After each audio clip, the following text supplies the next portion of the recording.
The way of the cross is to choose love, even when that feels impossibly hard. Loving those who wrong us, well, that's not weakness. It's the opposite of weakness. It is the strength to live free from hate. This is Mission 66, taking you through the Word of God from the ministry of Bible teacher and pastor, Dr. Luis Sayao. In partnership with Transworld Radio, Mission 66 is produced and heard around the world in several languages. Let's hear from our teacher, John Matthews, and his co-host, Esther Sasulu, as they start us off today in our survey of God's Word. We continue our look into the Psalms today, and we're considering two more chapters, Psalm 35 and 36. Now, friend, perhaps life has handed you a really rough deal. Perhaps someone has mistreated you, abused you, or even cheated you out of something. Well, today our encouragement is to take heart. Our teacher John Matthews will lead us through these Psalms with the theme, A Call for Justice. Yeah, Esther, thank you so much for that introduction and a very, very warm welcome to this latest episode of Mission 66. Yeah, and whatever your situation, I wonder whether that introduction from Esther maybe resonated with your situation and with your life right now. Well, look, you are so welcome here for this latest episode, and we're looking at two ancient songs, really. They're both written by King David, and they're both dealing with this subject of being mistreated. David knew what that was like. He knew what it was like to be chased by those who wanted to take his life, to be hated because of who he was and what he believed, because he followed God. So he goes after them in a way, asking God to give him justice against these enemies. And he writes then with deep emotion and really holds little back, starting with Psalm 35 and verse 1. Contend, O Lord, with those who contend with me. Fight against those who fight against me.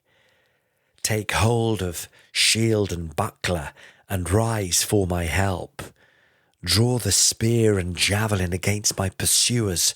Say to my soul, I am your salvation. Let them be put to shame and dishonor who seek after my life. Let them be turned back and disappointed who devise evil against me. Let them be like chaff before the wind, with the angel of the Lord driving them away.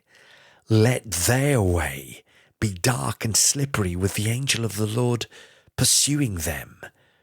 For without cause they hid their net for me. Without cause they dug a pit for my life.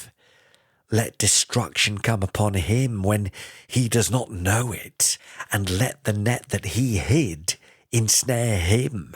Let him fall into it to his destruction. Then my soul will rejoice in the Lord, exulting in his salvation. All my bones shall say, O Lord, who is like you? Delivering the poor from him who is too strong for him, the poor and needy from him who robs him.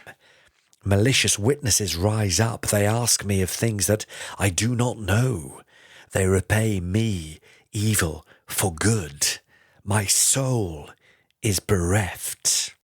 Now in verse 13 it tells how when his enemies were suffering, he was praying for them.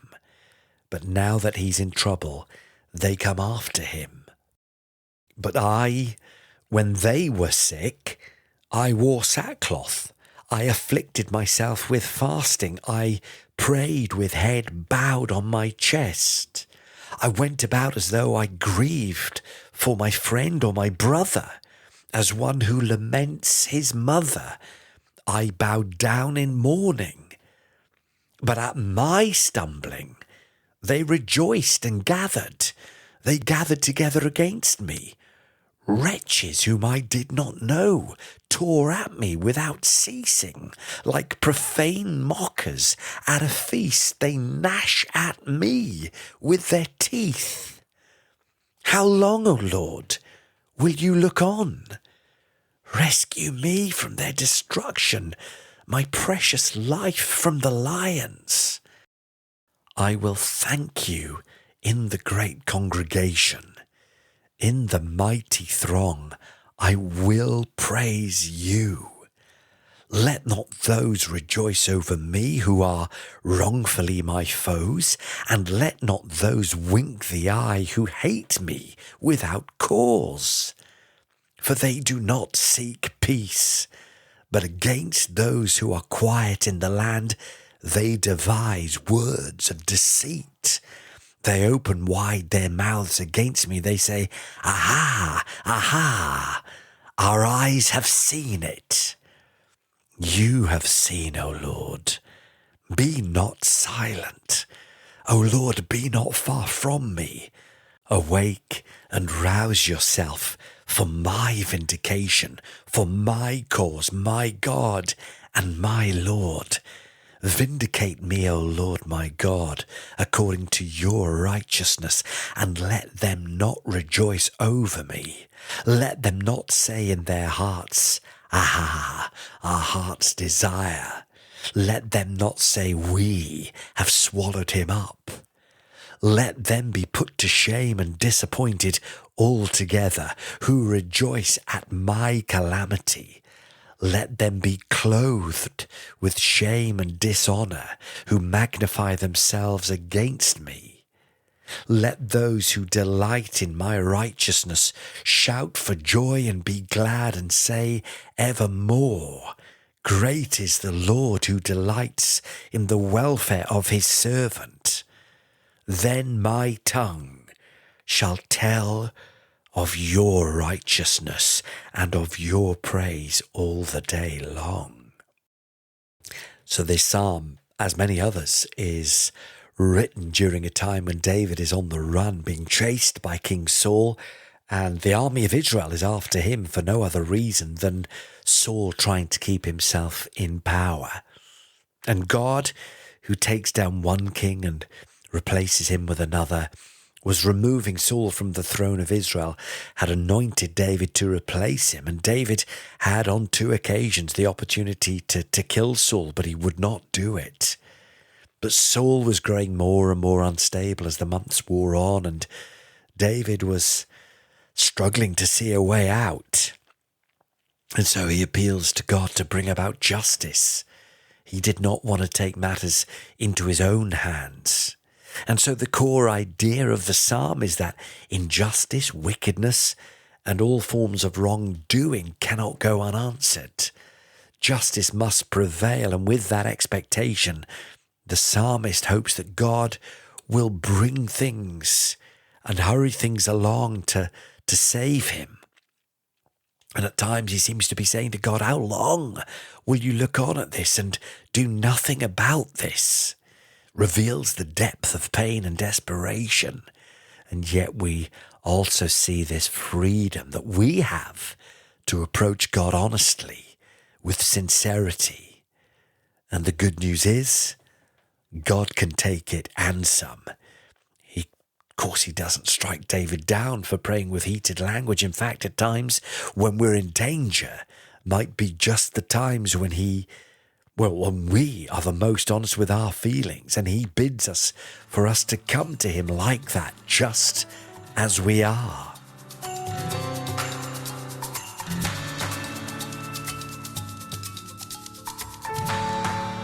This is Mission 66, looking today at Psalms 35 and 36 with our teacher, John Matthews. I'm, of course, Esther, and now we're moving into Psalm 36. And here we see the focus shifting to a stark contrast between the wicked and the righteous. Now, the psalmist David here, John, describes the wicked in quite vivid detail. Yeah, this is Psalm 36, verse 1, Esther, where he says, transgression speaks to the wicked deep in his heart. There is no fear of God before his eyes. For he flatters himself in his own eyes that his iniquity cannot be found out and hated. The words of his mouth are trouble and deceit. He has ceased to act wisely and to do good. He plots trouble whilst on his bed. He sets himself in a way that is not good. He does not reject evil. Those verses that just highlight the calculating nature of evil and injustice. But then in contrast from verse 5, David goes back to recounting all the good qualities of God with whom he's in covenant. This is verse 5. Your steadfast love, O Lord, extends to the heavens, your faithfulness to the clouds. Your righteousness is like the mountains of God. Your judgments are like the great deep. Man and beast you save, O Lord. How precious is your steadfast love, O God. The children of mankind take refuge in the shadow of your wings. They feast on the abundance of your house, and you give them drink from the river of your delights. For with you is the fountain of life. In your light do we see light. Oh, continue your steadfast love to those who know you, and set your righteousness to the upright of heart. Let not the foot of arrogance come upon me, nor the hand of the wicked drive me away. There the evildoers lie fallen. They are thrust down, unable to rise. All right, well, after reading those two Psalms, Psalms 35 and 36, I think we can move into some questions now, John. And firstly, I want us to see how we can reconcile David's curses towards his enemies and the New Testament directive for us to love our enemies and do good towards those who persecute us. Let's talk a bit more on that. Well, Esther, David certainly wasn't known for cursing people. I think he would have got along really well with anyone, really. And here God himself is slow to anger and very patient with evildoers. And, as much as possible, that is something that we ought to emulate. And as we mentioned before, David's not taking revenge for himself. He has learned through experience whilst on the run to be really measured in his response to insults. You remember when Nabal insulted David's men and David was preparing to go and kill him and wipe out his entire plantation. But Nabal's wife, a wise woman called Abigail, intercepts the war party, convincing David not to return insult with bloodshed. And David thinks about it, decides she's right. And David is really saved by Abigail from adding blood guilt to his already desperate situation, but he also learns from her. But look what we have here. The Bible is open and honest. And so this psalm is rooted in the concept of retributive justice, talking about an eye for an eye and a tooth for a tooth. In other words, David had prayed for these people when they were in trouble, and for them to return his kindness with evil, it seems to violate every code of conduct that we might expect. So David is not saying, I'm going to take justice into my own hands. He's not saying, I'll repay the harm done to me fivefold. Or he's not even saying the person responsible will pay dearly for this one day. No, on the contrary, the psalmist knows that God is going to handle the situation in a way that is done perfectly correctly. I think the only thing we could add is that David felt the Lord was taking his time about it, but God's time is perfect. So David is saying, how long, O Lord? And then when we get to the New Testament, there is this elevation of spiritual ethics, where the most prominent is the fact that the greatest force against evil is love.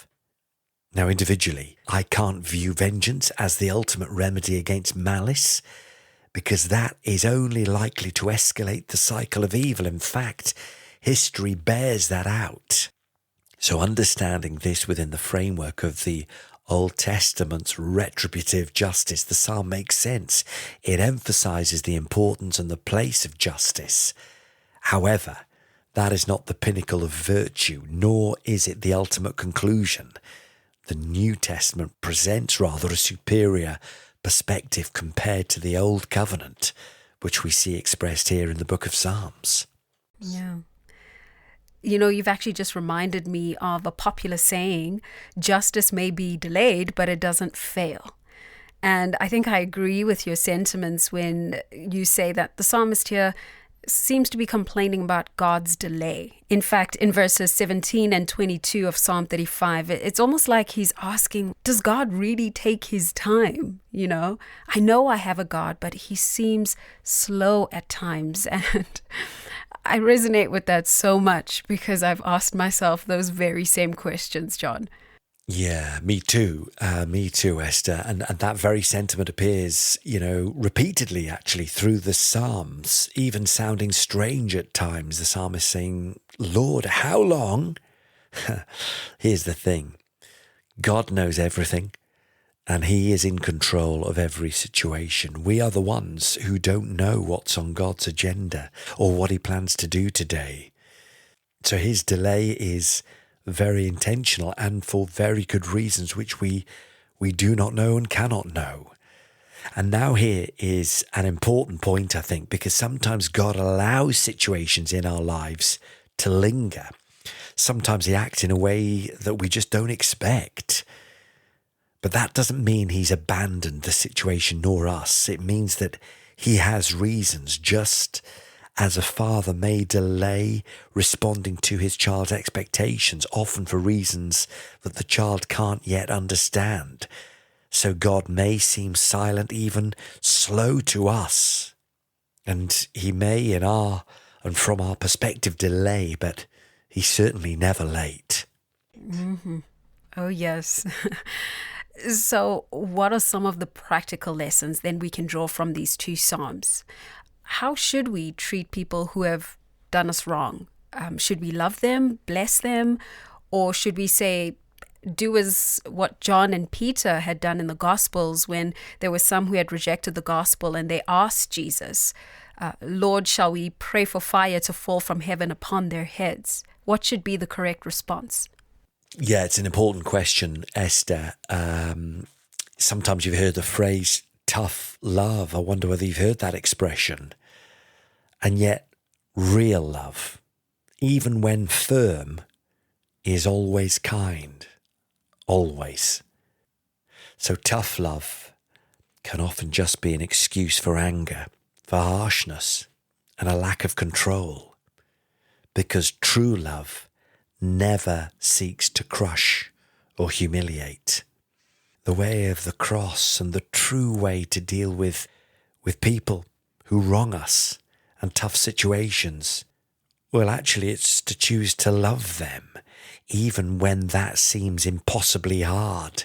It doesn't mean excusing harm or pretending things haven't hit us hard or happened to us, but it does mean refusing to ultimately allow bitterness to take root in our hearts.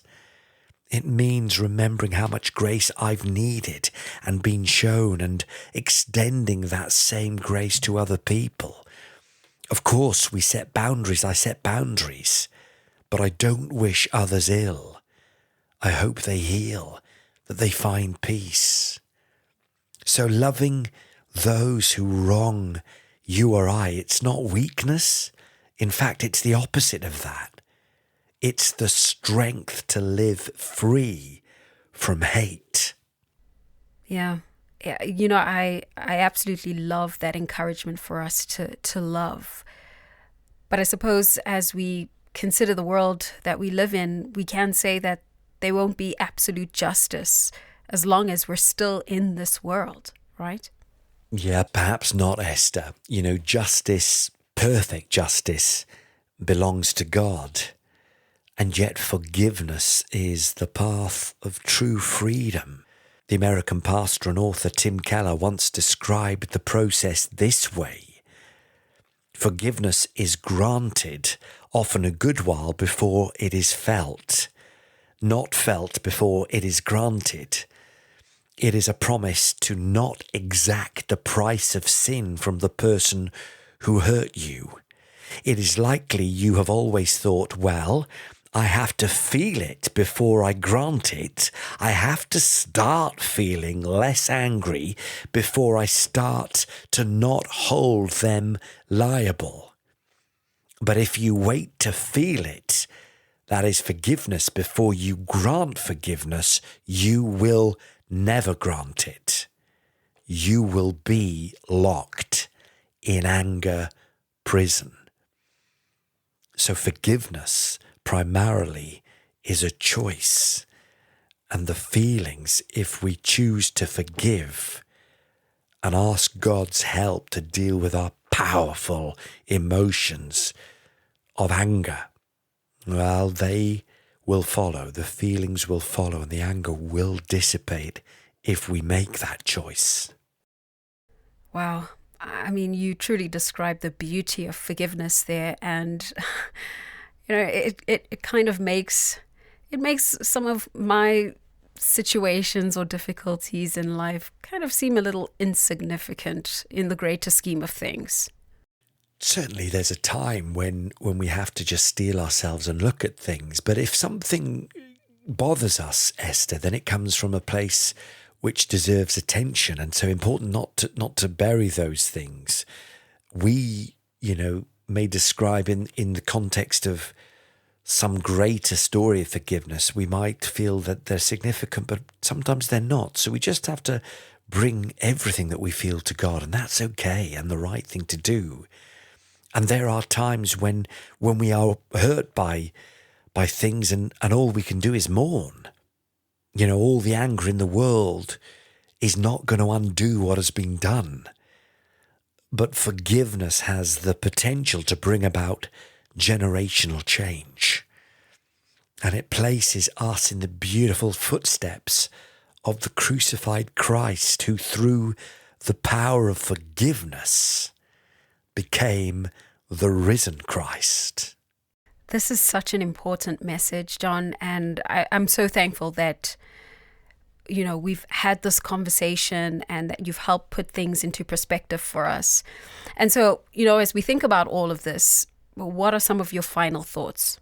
Well, just being honest, Esther, how sometimes I'm a bit slow to forgive. I was thinking the other day, what if God, who sent his only son Jesus into the world to be crucified, what if he demanded something near perfect justice from us on behalf of his son, who suffered the most outrageous murder ever committed? But do you know what Jesus asks? God to forgive even those who are driving the nails into his hands and feet. He says they don't know what they're doing. And he means that compassionately. Forgive them, God. They know not what they do. What a lovely example that is, hey? And maybe it's an example that when we imbibe it into our hearts and our souls, just helps us a little bit let that thing, that unforgiveness that has a hold on our soul, maybe it loosens that grip a little. And one day, very soon, through God's grace and love, we can be free.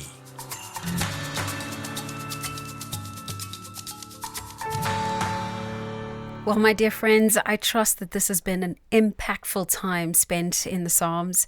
And, if you have a comment or a question on today's episode, well, we invite you to join us on our social media platforms, and that way we can have a conversation on what we've learned. Check us out on Facebook and on Instagram by typing in Mission 66. We really look forward to connecting with you. Well, that is it for today. My name is Esther, for John and our entire team, saying see you next time. Has God used today's program in your life? Then you'll want to receive the free study guide that's waiting for you on our website. You can get it right away by downloading it at mission66.org. At mission66.org, you can also leave a comment or make a donation to help this listener-supported ministry. When you give, you're helping listeners experience solid Bible teaching in many languages in some of the most spiritually resistant places in the world. Thank you for helping at mission66.org. Mission 66 is a ministry of Transworld Radio.